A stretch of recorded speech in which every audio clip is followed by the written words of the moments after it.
Welcome everybody. We are busy with Woodlands Secondary School Term 4 exam preparation for grade 8.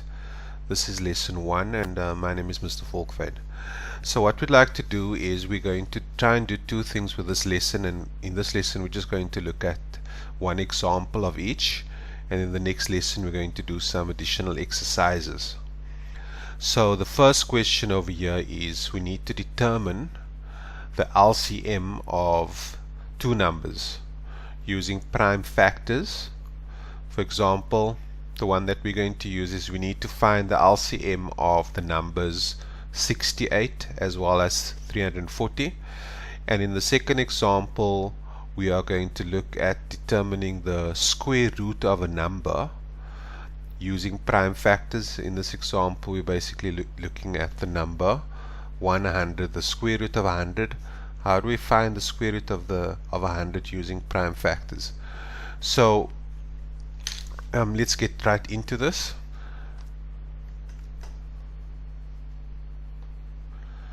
So the idea really around prime factors, and what we're going to do is we're going to use an approach which I call the salsa approach to all the work that we do. And the salsa approach, the S stands for there are certain skills that you require in order to do a section of work, so we're going to look at whatever skills you need. For example, in this case, the skill that we need for this section is we need to understand how to find the LCM.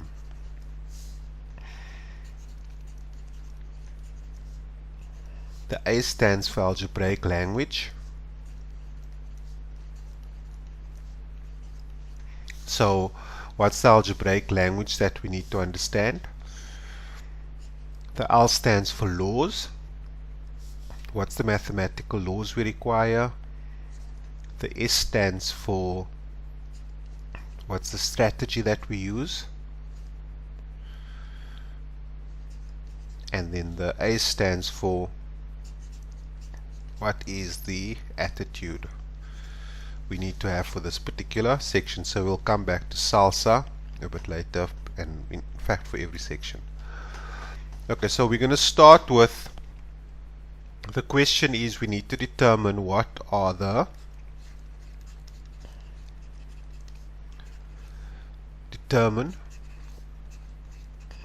LCM. This is example 1.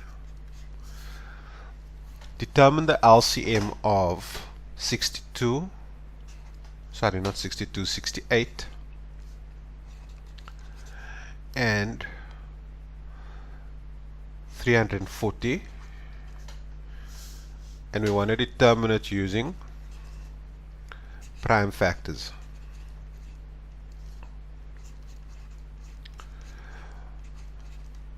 So why it's important to be able to determine the LCM and later on the highest common factor, it has to do with when you're doing fractions, it helps us to have this particular skill set. So we're going to start with in the strategy we're going to use to determine the prime factors of 68 is we're going to use the ladder method.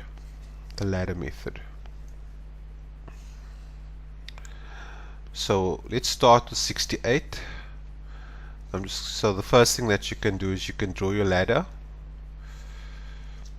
So apologies if my lines are not 100% straight over here. Okay, so 68 divided by 2, we'll start there. 68 divided by 2.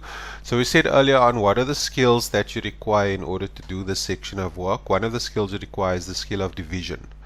So for those of you that still may be struggling with a bit of division, let's just go through that again. So if we say 68 divided by 2, that's 68, and then this is just a short division method of doing this. So it's 6 divided by 2. 6 divided by 2, that gives us 3. 2, 4, 6, so that's 3. And then 8 divided by 2 gives us 4. So 68 divided by 2 is equal to 34. Now when we speak about prime factors, by the way, we're starting at 2, so you always start and see, does the number divide by 2, and then we're looking at 3, and then we go to 5, and then we go to 7. After 7 the next prime factor would be 11. After 11 you've got 13, and then 17, 19. So maybe it's a good idea to maybe just go through this quickly and to familiarize yourself with the prime factors up to 20. So right here is a set of prime factors. So a prime factor, if you remember correctly, a prime factor is a number that can only go into itself and 1. So 2, 3, 5, 7, 11, 13, 17 and 19. So these are numbers that can only go into itself and 1. So they have no other factors. So we're starting with 68 divided by 2 gives us 34, and then we've got 34 divided by, once again you always start on top and you work your way down. You start on top, work your way down. So you ask yourself, can 2 go into this number?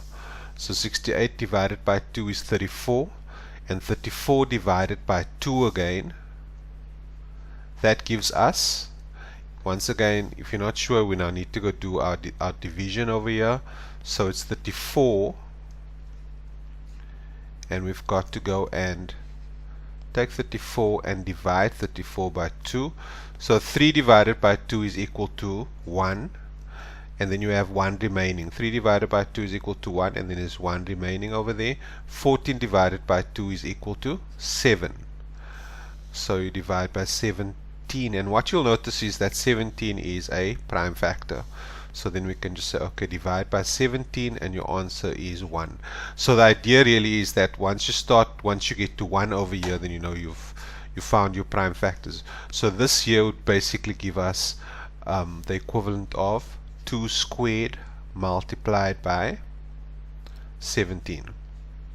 The dot means multiplied by over here, right? So what we'd like to do now is find the prime factors of, we found the prime factors of 68. We now want to find the prime factors of 340. So that's what we want to do next.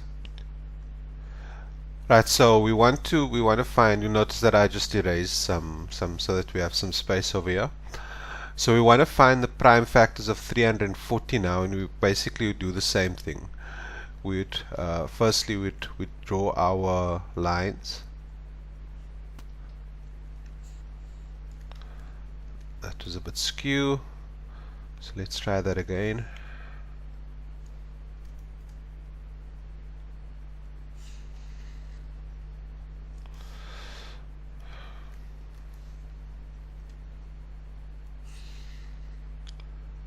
So it's 340 divided by 2. So once again we can do our division over here. It's an important skill that we need for this particular section of the work. So it's 340 divided by 2. So once again, guys, it's 3 divided by 2, that gives us 1, and I'm left with 1 over here. 14 divided by 2 is equal to 7, and then just 0 divided by 2 is equal to 0. So I've got 170 over there, and then again it's 170 divided by 2, and I can draw a line. So this is the other way of doing it, instead of drawing all the lines first.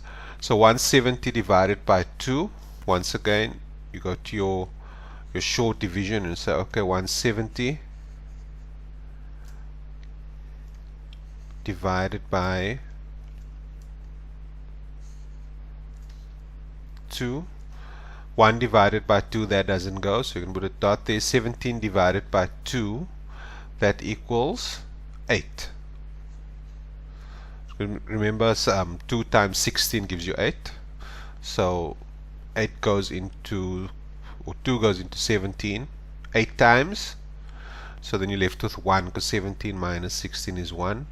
So 10 divided by 2, that gives you 5, right? So 170 divided by 2 equals 85, and then you go down over here. So 2 doesn't go into 85, neither does 3, but 5 goes into 85. So then you basically divide by 5. So 85 divided by 5, that gives us 17. And 17 divided by 17 gives us 1. So in other words, this gives us 2 squared multiplied by 5 multiplied by 17.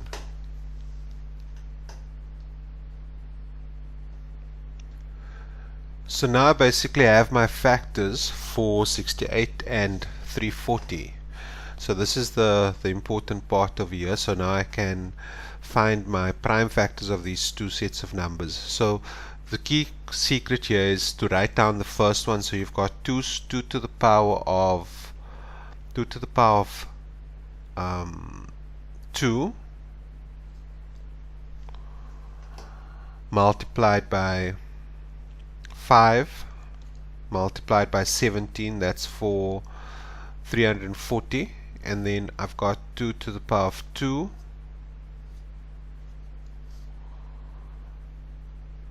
multiplied by 17 for the second one.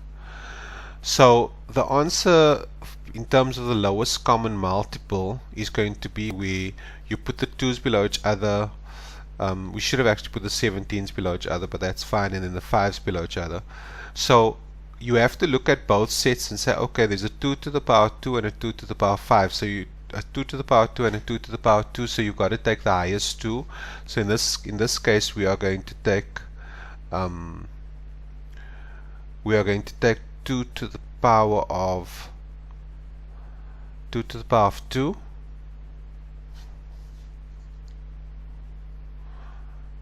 and then we're going to take multiplied by 5, because there's a 5 over here, so there has to be a 5 in my answer, multiplied by, there's a 17 and a 17, so I have to multiply by the 17 as well. So then my lowest common multiple, if I work that out, it's basically 4. 4 multiplied by 5 is 20, and then 20 multiplied by 17. So there's different ways to work out this as a multiplication sum. One thing we could do is say, okay, it's 20 times 10, so 20 times 10 is equal to 200, plus 20 times 7, and 20 times, that's basically 140. So that means my answer is 340. But that cannot be, because if I take 340 divided by 68, actually I do get an answer. So my answer is 340. So 340 is my answer. So 340 divided by 68 equals, 5. So in this case my LCM for this particular sum is equal to 340. So I hope that helped you guys. What we're going to do in the next couple of lessons is we're going to be doing a couple of more examples, some exercises. We're going to do at least 5 sums, and after you've done each sum you can pause it after you've seen the sum, and then I'll do the answers afterwards so you can check it out. So thanks, I trust that will help you. My suggestion is you can go back over the lesson slowly again if you feel that it was a bit rushed, so then you can pause and work out the calculations with me, especially those division sums for the guys that's maybe struggling a bit with division.